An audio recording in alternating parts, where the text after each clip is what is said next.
बातमी कोपरगावमधून आहे। कोपरगावमध्ये मतदान केंद्रावर गोंधळ पाहायला मिळतोय। भाजप आणि राष्ट्रवादीच्या उमेदवारांमध्ये बाचाबाची झाली आहे।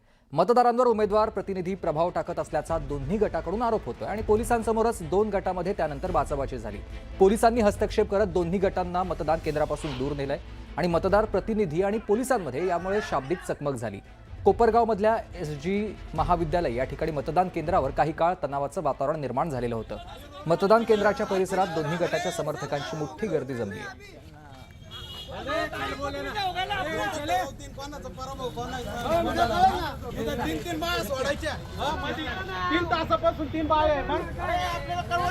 हरीश दिमोटे माझे सहकारी आपल्याला सविस्तर माहिती या सगळ्या संदर्भात देतात। हरीश, आपण जर बघितलं तर कोपरगावमध्ये अटीतटीची राजकीय लढाई या ठिकाणी बघायला मिळते। या ठिकाणी राष्ट्रवादी, भाजप, शिवसेना हे स्वतंत्रपणे या ठिकाणी लढतायत आणि एकमेकांसमोर त्यांनी आव्हान उभं केलेलं आहे। या ठिकाणचे आजी माजी आमदार जे आहेत काळे आणि कोल्हे, खरं तर यांचीच पारंपरिक राजकीय लढाई असते। यावेळी ते एक जण भाजपात आणि एक राष्ट्रवादीत आहे, तरी सुद्धा ती जी लढाई आहे ती या ठिकाणी बघायला मिळते आणि दोघांचे जे उमेदवार आहेत ते एकमेकांसमोर उभे ठाकलेले आहेत। कार्यकर्त्यांमध्ये अनेक ठिकाणी वादाच्या घटना घडताना दिसत आहेत।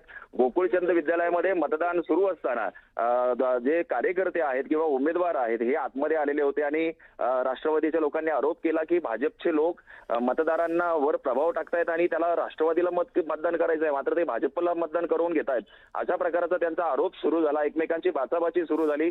पोलिसांनी त्यांना त्या ठिकाणाहून हटवण्याचा प्रयत्न केला, तर पोलिसांबरोबर देखील त्यांची हुज्जत झालेली बघायला मिळते। पोलिसांनी आता त्यांना मतदान केंद्रापासून बाहेर काढलंय।